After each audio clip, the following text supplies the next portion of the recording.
اما بعد فقد قال سبحانہ وتعالی فی محکم کتابہ المجید وہو اصدق القائلین بسم اللہ الرحمن الرحیم الف لام میم ذالک الکتاب لا ریب فیہ ہدی للمتقین۔ درود تلاوت فرما دے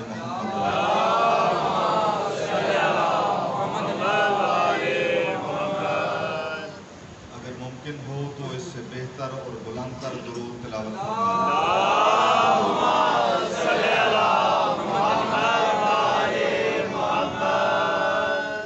عزیزان گرامی قدر، واجب الاحترام بزرگان دین، نوجوانان ملت جعفریہ، عشرہ محرم الحرام کی آج چوتھی مجلس آپ کے پاکیزہ سماعتوں کی نظر ہے۔ میں امید رکھتا ہوں کہ کل تک کی گفتگو آپ کے ذہنوں میں محفوظ ہو۔ کل تک ہماری گفتگو الف لام میم تک پہنچی تھی اور ہم نے عرض کیا تھا کہ یہ الف لام میم اسم اعظم ہے اور اسم اعظم کی اپنی تاثیر ہوتی ہے، اپنی طاقت ہوتی ہے، اور اس لیے بھی اسم اعظم ہے کہ اس کے لفظ کی حرف کی ابتدا الف ہے، اور اللہ نے اپنا مظہر الف کو قرار دیا، اور 6 صفتیں ہم نے بیان کی جو اللہ میں اور الف میں مشترک ہیں۔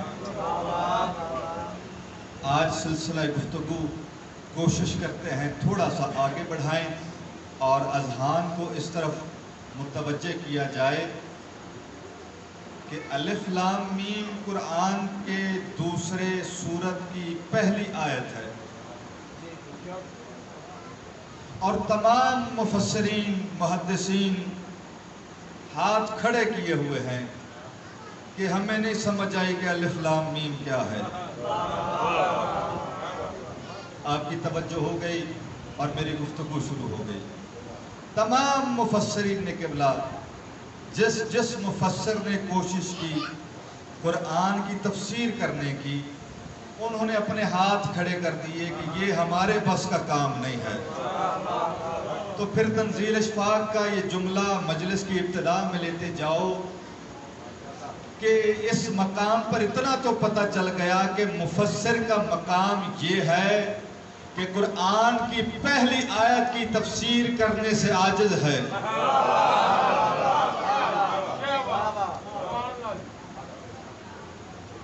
یعنی پہلی آیت ہے الف لام میم، اور مسلمان مفسرین نے ہاتھ کھڑے کر دیے، ہمیں نہیں پتا اس کا مطلب کیا ہے، اس کا مفہوم کیا ہے۔ میں قربان جاؤں آل محمد کی عظمت کے کہ انہوں نے بتایا کہ آل محمد کا نے بتایا کہ الف لام میم کا مطلب کیا ہے۔ برائے کو جنو دیے محمد و آل محمد بلند تر صلوات۔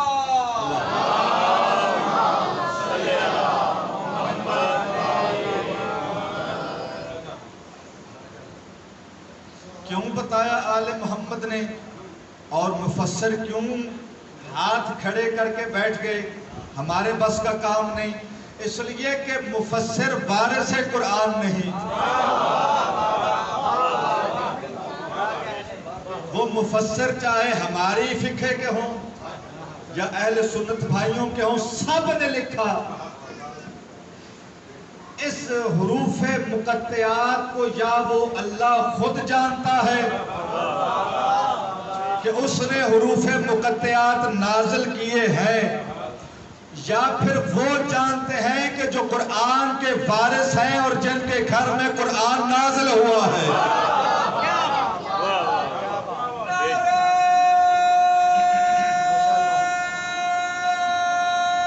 سلامت رہے۔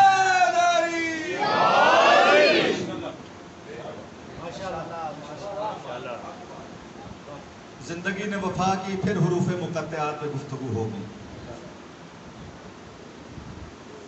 ہم بہت کوشش کر رہے ہیں الف لام میم سے آگے چلیں، لیکن الف لام میم را میں کھڑا ہو کر اس چیز کا تقاضا کر رہا ہے کہ پہلے الف لام میم سمجھنا چاہیے. اور یہ تفسیر میں آیا ہے کہ الف لام میم سے مراد بہت ساری چیزیں ہیں. یہ ہمارے شاگرد بیٹھے ہیں حامی، یہ پڑھ چکے ہیں کہ الف لام میم کا مطلب کیا ہے، لیکن جو اب تک ان کو نہیں بتایا، تفسیر میں جہاں وہ معنی آتے ہیں یہ معنی بھی آیا. بندوں نے پوچھا مولا یہ الف لام میم کا مطلب کیا ہے؟ معصوم نے مسکرا کر فرمایا الف لام میم کا معنی ہے آل محمد.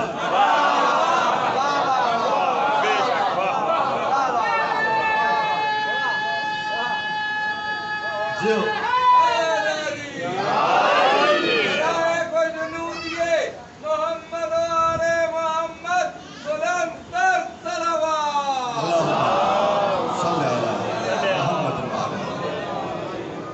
توجہ ہے دوستو، الف لام میم کا معنی ہے آل محمد، اور ہونا بھی ایسے چاہیے تھا کہ قرآن کی ابتدا ہو آل محمد سے، اس لیے کہ آل محمد کے گھر میں آیا ہے. اب پڑھئے ذالک الکتاب لا ریب فیہ، ذالک یہ وہ کتاب ہے جس میں ریب نہیں، کجی نہیں، شک نہیں. کیوں؟ یہ کتاب کون سی ہے؟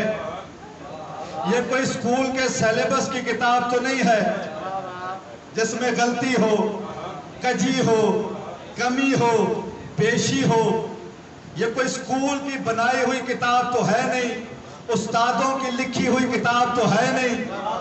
یہ کتاب تو نازل کی ہے اس بے عیب نے،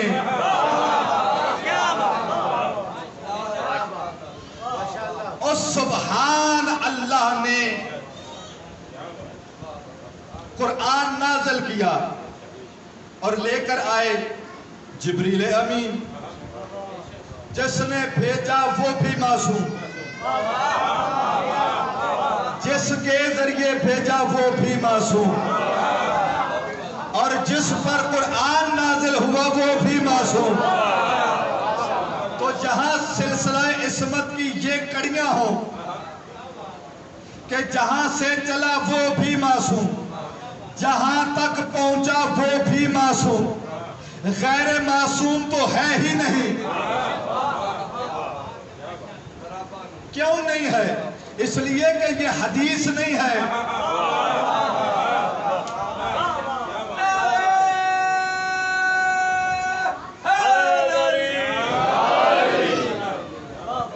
مجھے لگتا ہے میں زیادہ سمجھ آگے والوں کو آ رہی ہے، پیچھے والے بے نیازی سے بیٹھے ہوئے ہیں. صلوات پڑھتے ہیں محمد و آل محمد پر.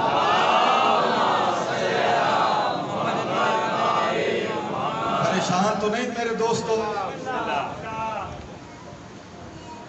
یہ حدیث تو ہے نہیں کہ جس کی سلسلہ سند ہم چیک کرنا چاہیں یہ راوی ٹھیک ہے، یہ راوی جھوٹا ہے، یہ غیر مستند ہے، یہ مستند ہے. اس لیے چیک کرنا پڑا حدیث کے راویوں کو کیونکہ وہ ہم جیسے تھے.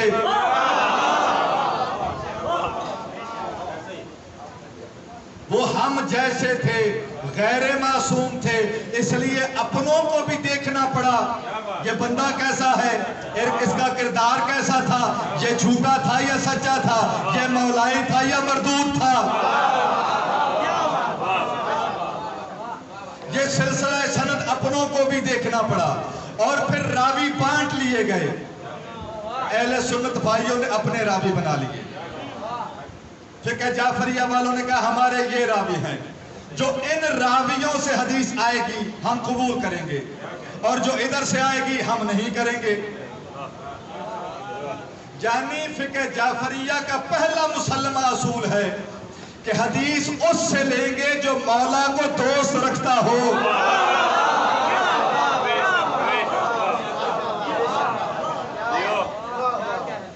جو مولائی ہوگا اس سے حدیث لیں گے، اور جو دشمن آل محمد ہے وہ لائق اعتبار نہیں. صرف وہ نہیں، نہ اس کے حسب کا اعتبار ہے نہ نسب کا اعتبار ہے۔ تو جس کا سلسلہ نسب ہی مشکوک ہو اس سے روایت تو نہیں لی جاتی۔ پھر اسی مقام پہ آتے ہیں، حدیث کے ضمن میں ضرورت ہے کہ سلسلہ سند دیکھا جائے۔ یہ کون، یہ کون، یہ کون، یہ کون، اس کا کردار کیا، اس کا کردار کیا، اس کا کردار کیا۔ لیکن جب بات قرآن کی آئی، ہم نے نہیں پوچھا اس آیت کا راوی کون ہے، ہم نے نہیں پوچھا، نہ اہل سنت بھائیوں نے پوچھا، نہ ہم نے پوچھا، اس لیے کہ پوچھنا بنتا ہی نہیں تھا۔ بنتا اس لیے نہیں تھا کہ عصمت سے لے کر عصمت تک قرآن آیا ہے، غیر معصوم تو ہے ہی نہیں، تو جہاں غیر معصوم ہی نہ ہو وہاں سوال بنتا ہی نہیں۔ جہاں عصمت ہی عصمت ہو وہ اس منزل پہ ہوتا ہے کہ اس کے لیے کہا جائے لا ریب فیہ۔ صلوات پڑھ دیں محمد و آلہ۔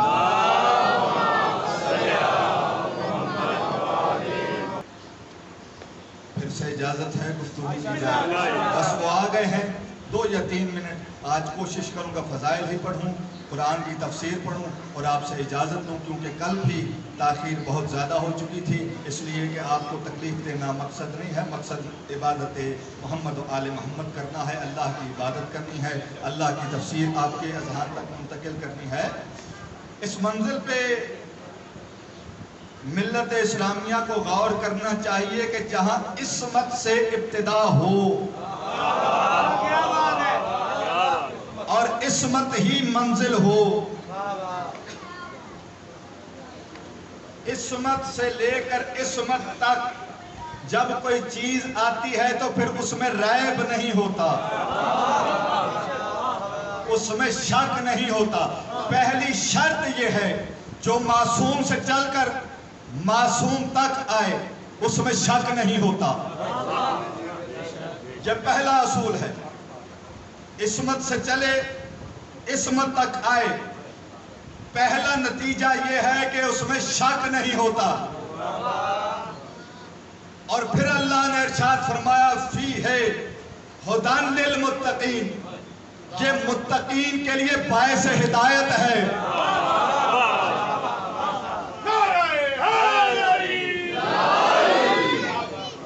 پہلی منزل یہ کہ جو عصمت سے چلے عصمت تک پہنچے اس میں شک نہیں، اس میں ریب نہیں، اس میں کجی نہیں، اس میں ٹیڑھا پن نہیں۔ اور دوسری منزل یہ ہے کہ جو اللہ کی طرف سے بھیجی گئی ہوگی وہ ہدایت کرے گی۔ میرا جملہ کھا گئے ہو دوستو، جو اللہ کی طرف سے ہو وہ ہدایت مانگے گی نہیں، ہدایت کرے گی۔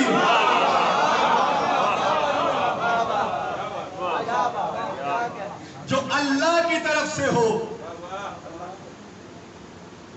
معصوم سے معصوم تک ہو، شاید یہی تو فضائل کا آخری جملہ ہو، جو معصوم سے معصوم تک ہو اس میں شک نہیں، اس میں ریب نہیں۔ اور دوسری منزل یہ کہ وہ ہدایت کرے گی۔ میں جملہ بدل رہا ہوں، وہ ہادی ہوگی۔ پتہ چلا ہادی ہوگا ہی وہ جو معصوم کی طرف سے ہو۔ میں کسی مقصد کے لیے جملے بار بار دہرا رہا ہوں، کسی منزل پہ لے جانا ہے۔ ہادی ہوگا ہی وہ جو معصوم کی طرف سے ہو۔ ہادی وہ نہیں ہوگا جسے ہم جیسے پکڑ پہ ممبر پہ بٹھا دیں،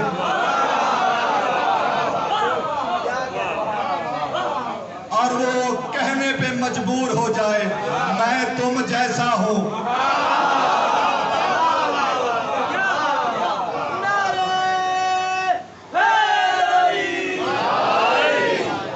اب تک بات نہیں پہنچا سکا میں غالباً۔ ہادی وہ ہوگا جو منبر پہ بیٹھ کے یہ نہ کہے کہ میں تم جیسا ہوں، جب تک ٹھیک رہوں میری اطاعت کرنا، جب ٹھیک نہ ہوں تو مجھے ٹھیک کرنا۔ یہ وہ ہاتھی ہے جسے دنیا نے پکڑا کر منبر پہ بٹھا دیا اور شکریہ ادا کیا بندوں کا، تمہارا شکریہ، میں اس لائق تو نہیں تھا لیکن بیٹھ گیا ہوں، جب تک ٹھیک ہوں میری بات ماننا، جب نہ ٹھیک ہوں میری بات نہ ماننا بلکہ مجھے ٹھیک کرنا، معاف کرنا۔ ہاتھی یہ نہیں ہوتا، ہاتھی وہ ہوتا ہے جو منبر پہ بیٹھ کے کہے اللہ کی حمد ہے آج حق اپنے مقام پر آ گیا۔